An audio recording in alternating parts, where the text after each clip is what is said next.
to understand the universe, you must explore the universe. And that's the motivation to accelerate humanity's future in understanding the universe and extending the light of consciousness to the stars.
We have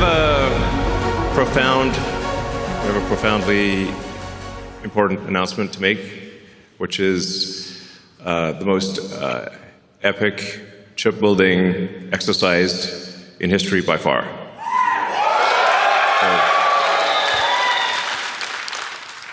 This is really going to take things to the next level.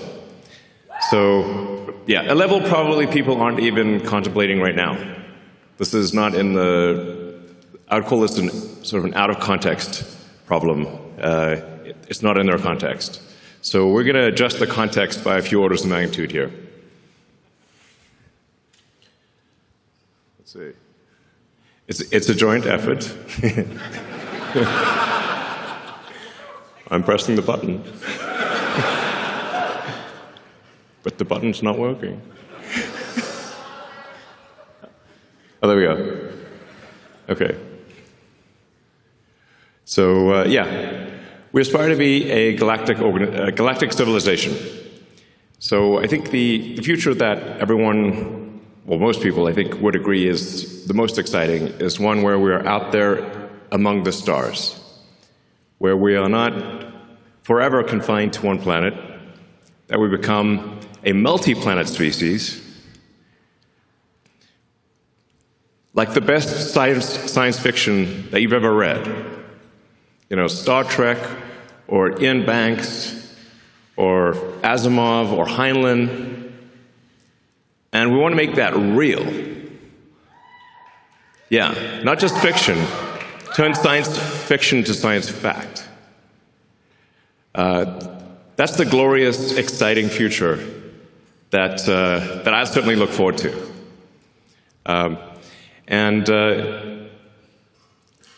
It's worth considering sort of like, how would you rate civilizations? You know, there was a physicist, I think he was Russian, in the 60s, Kardashev. He thought about, at a high level, how would you consider any given civilization? And he said, well, if you're type 1, you're using most of the energy of your planet. And we actually still have quite a ways to go to be properly a type 1. We're still using a tiny fraction of the sun's energy that reaches our planet. Let's see. Yeah, there we go. But the Earth only receives about 0.5 billionth of the sun's energy. So the sun is truly enormous. The sun is 99.8% of all mass in the solar system. So sometimes people will ask me, like, what about, you know, other power sources of power on Earth? Like, what about fusion on Earth?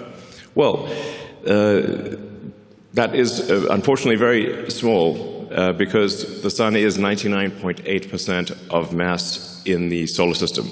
And Jupiter is about 0.1%, and Earth is in the miscellaneous category. We are, I think it's Carl Sagan, I think, might have said, Earth is like a tiny dust mote in a vast darkness. Very, very small. The sun is enormous.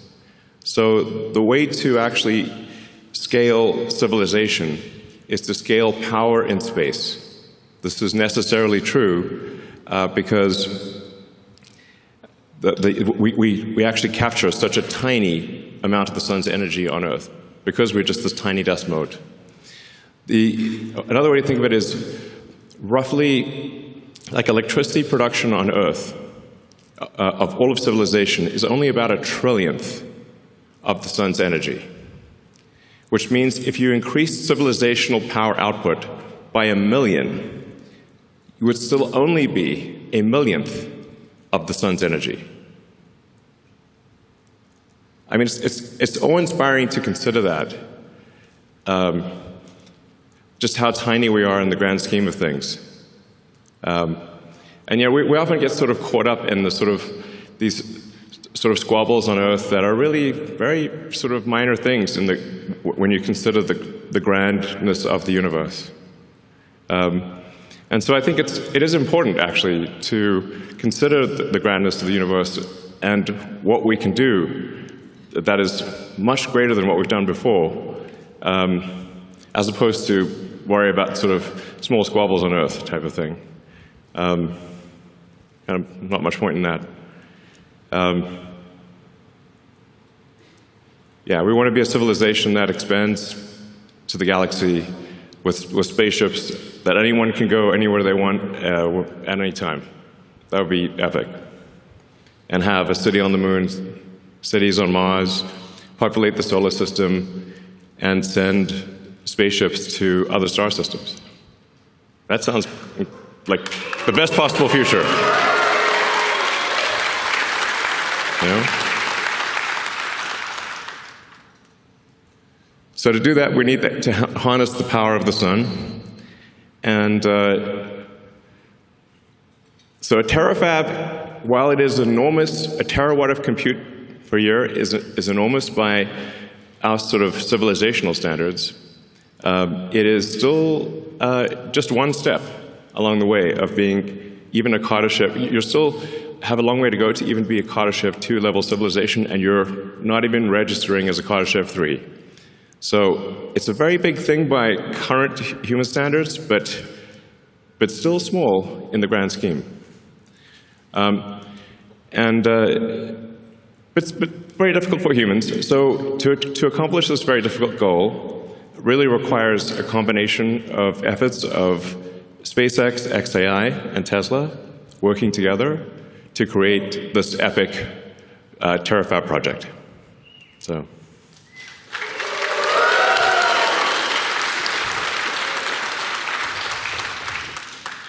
And Tesla and xAI and SpaceX have all done amazing things that people did not think would be done before.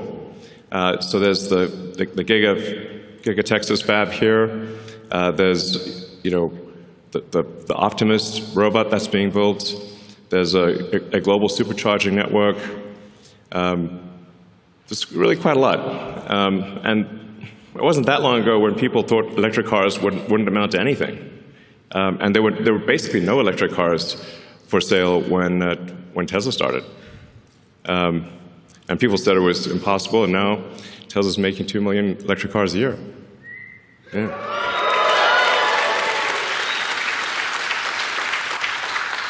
And then xAI, although it's a new company, now part of SpaceX, has also built the first gigawatt-scale compute cluster, which in record time. Jensen Huang from NVIDIA said he'd never seen anything built so fast in his life before.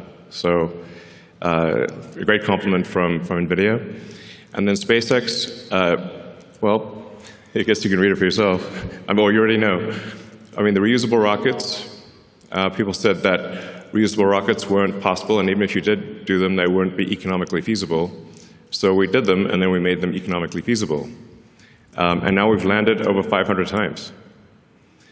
And then we did the Falcon Heavy, and now we're doing Starship. And Starship is a critical piece of the puzzle, because in order to scale compute and scale power, you have to go to space, which means that you need massive payload to space. And Starship will enable that. So this gives you sort of just a sense of scale. We've got Optimus there, Optimus for scale. Optimus is about 5'11", so it gives you a sense of the size of the Starship V3 rocket.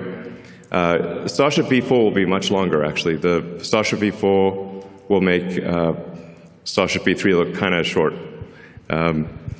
So we'll expand with Starship V3 to 200 tons of payload to orbit, from 100 tons with V3. And then you can see that that's just a rough approximation of the mini version of the AI sat. So that's roughly 100 kilowatts. It's showing the solar panels and the radiator to scale. So for some reason, there's been a bizarre debate about radiators in space. It's safe to say SpaceX knows how to do heat rejection in space with 10,000 satellites in orbit. Might know a thing or two. So you can see the radiator is actually quite small relative to the solar panels. And we call that the mini-sat, since that's just 100 kilowatts. We expect future satellites to probably go to the megawatt range. Yeah.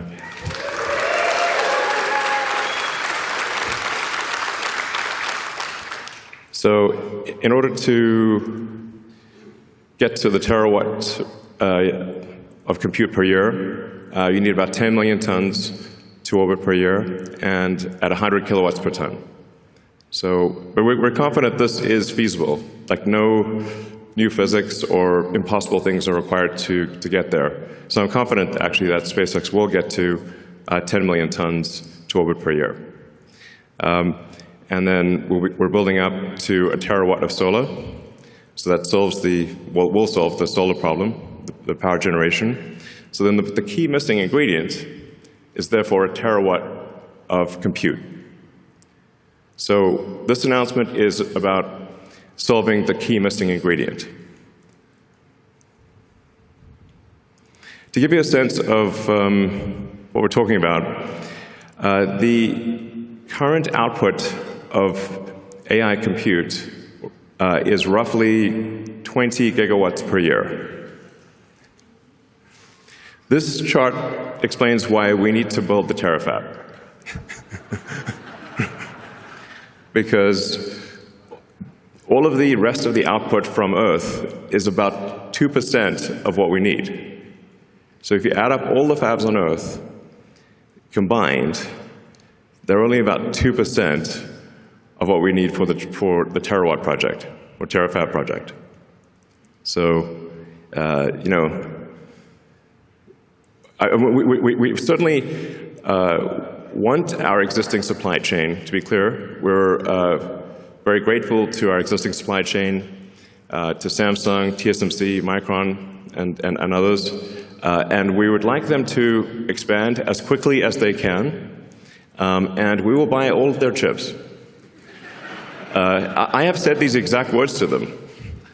But there's a maximum rate at which they're comfortable expanding, but that rate is much less than we would like. And so we either build the Terafab or we don't have the chips. And we need the chips, so we're going to build the Terafab.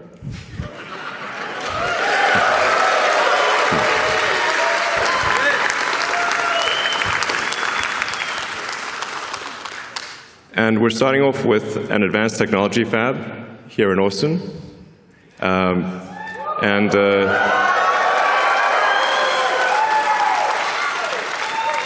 I believe Governor Abbott is in the audience. I'd like to thank Governor Abbott and the state of Texas for their support.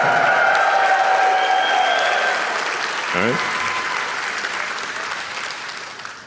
So in the advanced technology fab, we will have all of the equipment necessary to make a chip of any kind, logical memory, and we will also have all of the equipment necessary to make the lithography masks.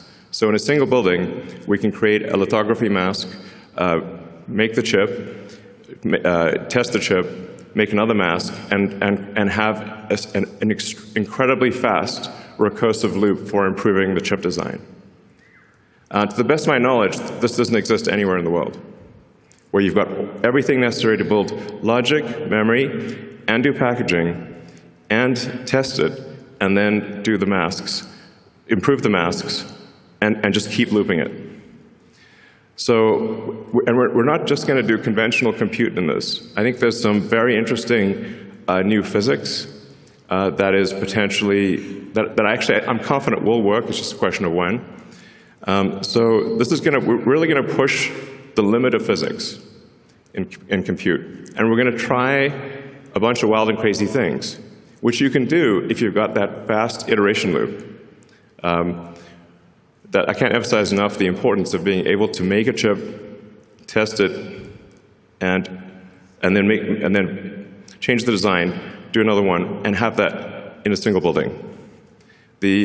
I think that our recursive improvement with that situation is probably an order of magnitude better than anything else in the world. Yeah.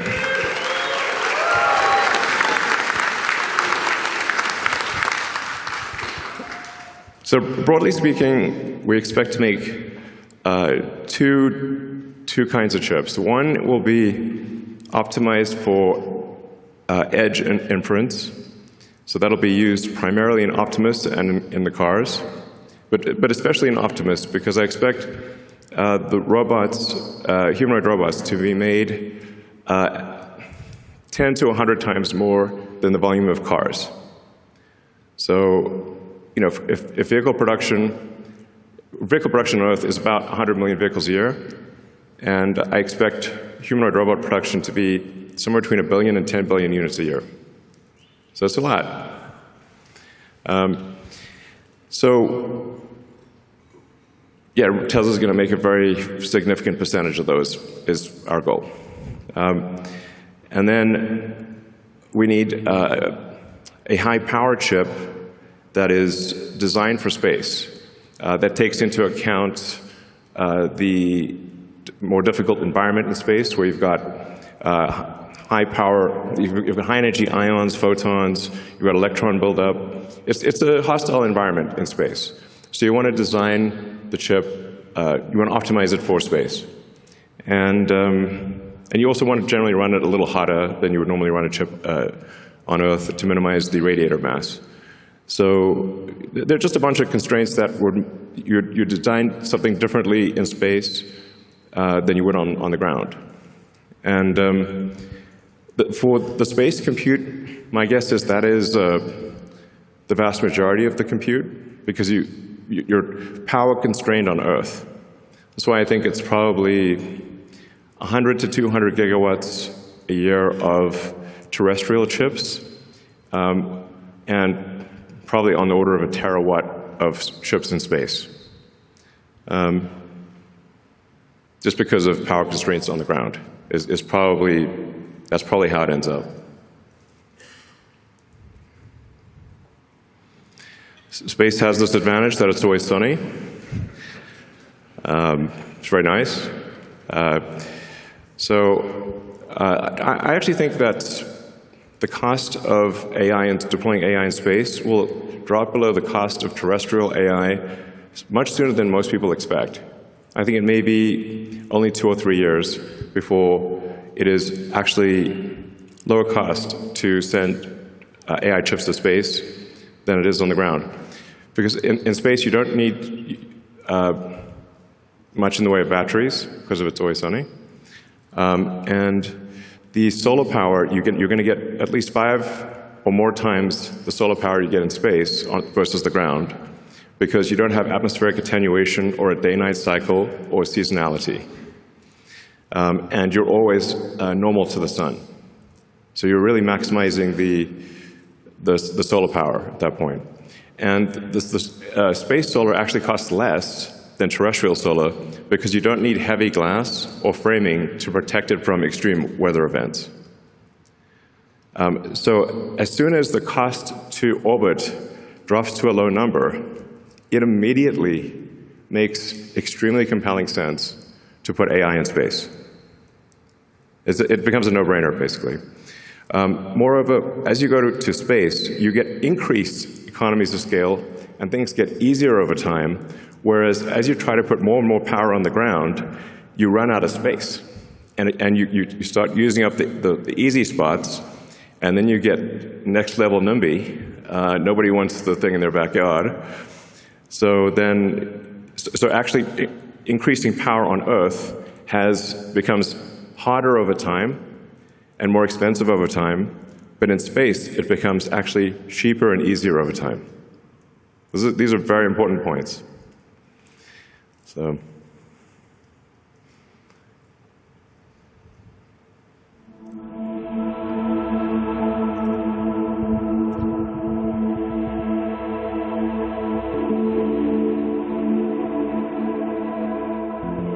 Yeah.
So what you just saw there was, because of course you're asking what's on your mind is, well, what do you do after a terafab?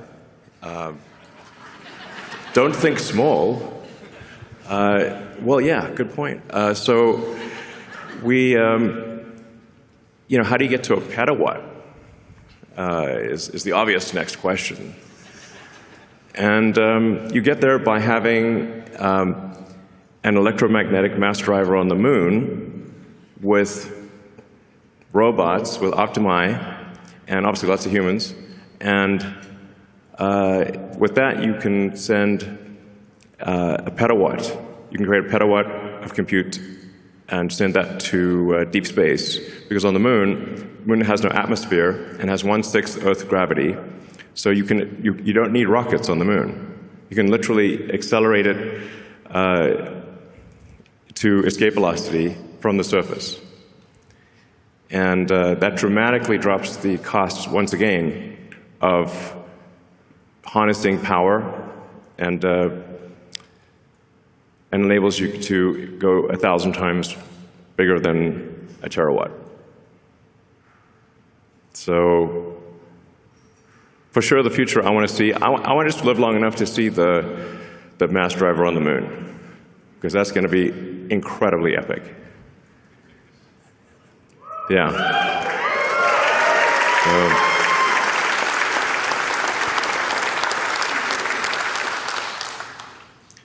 That should hopefully get us to 1/millionth of the sun's energy at least. Humbling to think about that. But 1/millionth of the sun's energy would be 1,000,000 times bigger than Earth's economy, so it's good from that perspective. And then, yeah, you expand beyond that to the planets, to the other stars, and create the most exciting possible future that I can imagine. So.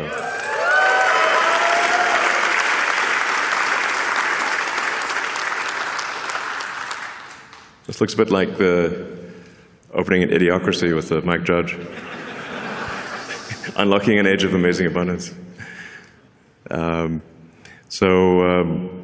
Yeah, obviously the elements of that are sustainable energy, space travel, and AI and robotics that bring amazing abundance to everyone.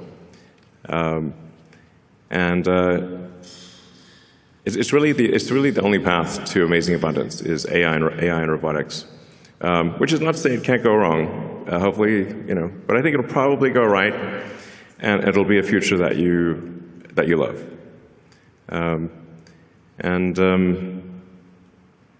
It's the best future I can think of, at least. And then we go beyond the moon, beyond Mars, and we sail through the rings of Saturn. Now, wouldn't it be amazing if you could buy a trip to Saturn? Or frankly, if you just have a trip to Saturn, I think things will just be free in the future. It sounds nuts, but if you've got an AI robotics economy that is anywhere close to 1 million times the size of the current Earth economy, literally any need you possibly want can be met. If you can think of it, you can have it. So I think Ian Banks, in his culture books, has it pretty much right, where there actually isn't money in the future, and there's abundance for everyone. If you can think of it, you can have it. That's it. Which means anyone could have a trip to Saturn. It won't be, just a few people. If you want it, you can have it. Yeah. So,